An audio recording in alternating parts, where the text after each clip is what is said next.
and welcome to 360 Vision. Well, speak of the devil. That's what we're going to do tonight. Everything you wanted to know about Satanism. Satanism thrives on opposites. Vengeance is good, don't turn the other cheek. Indulge, don't abstain. Live for now, not later. There are various branches of Satanism. A few worship the devil, most don't. The concept is old, but many teachings are relatively new. 360 Vision's Heidi Westfield went to Peterborough, Ontario to find out more about the Satanism of the 21st century.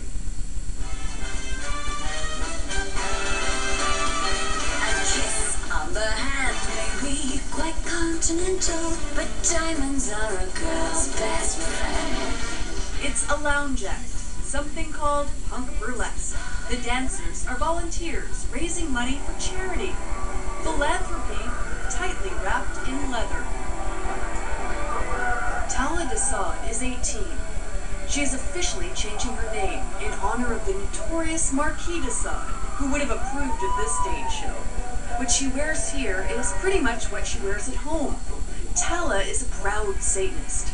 She relishes the dark side and the illicit pleasures that go with it. I think Satanism is a very sexual sort of philosophy for some people, just in the sense that we don't believe in, suppression. We think that anything that comes as, a natural human desire has no reason to be suppressed. It has no reason to be feared, and for me anyway, it relates to Satanism because it's, an expression of myself, of my interests, of my lifestyle. According to government records, there are just over 800 Satanists in Canada, but there are likely more who refuse to openly declare their religion. The Roman god Lucifer was the bearer of light, the spirit of the air, the personification of enlightenment. In Christian mythology, he became synonymous with evil. A passage from the Satanic Bible, the book that defines Satanism as we know it today.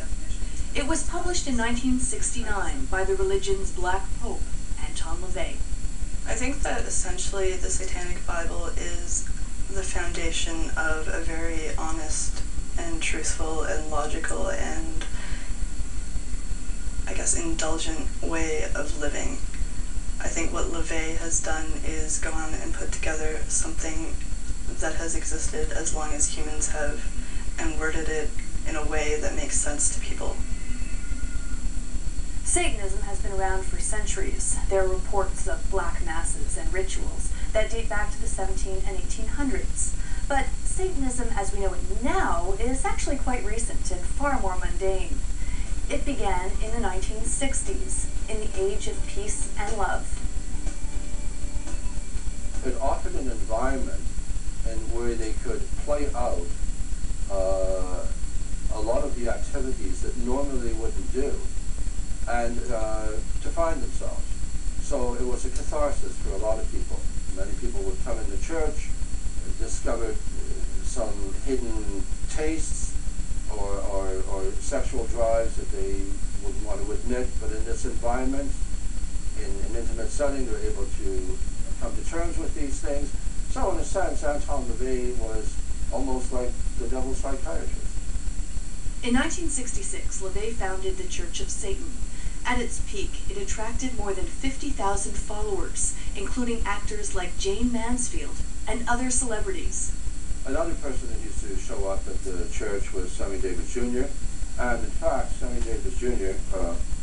Often wore one of these, which is a Baphomet, a symbol that the church adopted. LaVey's Bible has got a list of rules for life.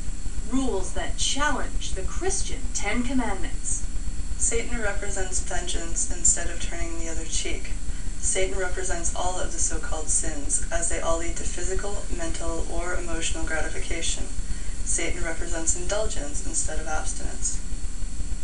TALA was first introduced to Satanism as a child growing up in Eastern Ontario. Her father remembers that at the time, she was having trouble at home. She was around 10, 11 years old and started because of the turmoil in her house. She was very unhappy where she was living. I guess the first time I heard about Satanism was through reading some of Marilyn Manson's comments.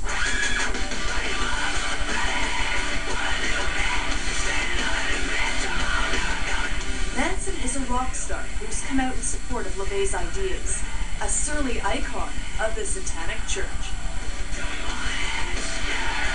I was living in the small town, living a very suppressed life. There was a lot of negative things surrounding me, a lot of abuse at home and trouble at school. When she started reading about Satanism, it was like opening a window into her own soul. It was actually like I was reading about myself. It was like I was reading about my ideas, and I finally found a name for the perspective I had on life. You can be your own person, you know, it promotes understanding yourself. And I think that that's one of the biggest problems with people today, is that a lot of people reject themselves to be something that they're not. Sebastian is one of Tala's friends and a dedicated Marilyn Manson fan. He's not a Satanist per se, but thinks the philosophy has a lot of merit. Like a lot of people in Satanism cut themselves or are heavily into sex or stuff like that. I think that it doesn't necessarily promote that, but it gives an understanding that if that's what you need to do to understand yourself, then that's what you need to do. Still, Tala's new beliefs alarmed her father, at least at first. They sacrifice babies, they drink blood, that kind of nonsense, right? They have these rituals, bloodletting rituals, whatever. You know, all this stuff you see in the movies. You know. And what have you discovered since then? It's totally untrue. It's just these are things just propagated by the ignorance. That's all. Ignorance in the Christian church, I guess. Now he sees a parallel between Satanism and a much different philosophy that he identifies with, Buddhism. Satanism, Buddhism, deals more with the self. There's no deity to speak of. And the improvement of self, the raising of one's own consciousness. Tala has made it her mission to spread the word about Satanism's true nature, as she sees it. She does this with the help of her website. I think one of the biggest misconceptions about Satanism is that, you know, we believe in this thing that Christianity created called Satan, and we don't. We don't worship any sort of God, devil, what have you. We don't hurt animals, we don't hurt children, we don't drink blood, we don't all wear black, we're not evil, we're not malicious, we're not murderers. Respect for human life, though, is not absolute. Remember that part about vengeance. Don't turn the other cheek. Satanists believe killing isn't always bad. One question on Tala's site: if you could kill one person, who would it be? Can you honestly tell me you've never thought about killing someone? Yes. You've never said to yourself that this world would be better if so-and-so were not a part of it? It's that kind of talk that sounds alarm bells at the University of Toronto. This religious scholar believes modern Satanism isn't as innocent as it might seem. The basic philosophy is don't harm anybody, unless, of course, they are a threat to you. But the minute you step outside of that, in a world where people don't know boundaries a lot, then I think we would have a recipe where it wouldn't take us very long to annihilate all of humanity. Tala knows it's an uphill battle to change that perception. It is time to set the record straight. False moralisms and occult inaccuracies must be corrected. For her, at least, there's beauty in the dark side. The truth alone has never set anyone free. It is only doubt which will bring mental emancipation. If I didn't live my life this way, I would be a hypocrite. I live my life this way because this is who I am. This is who I want to be. And I'm not going to let anything change that. For 360 Vision, I'm Heidi Westfield.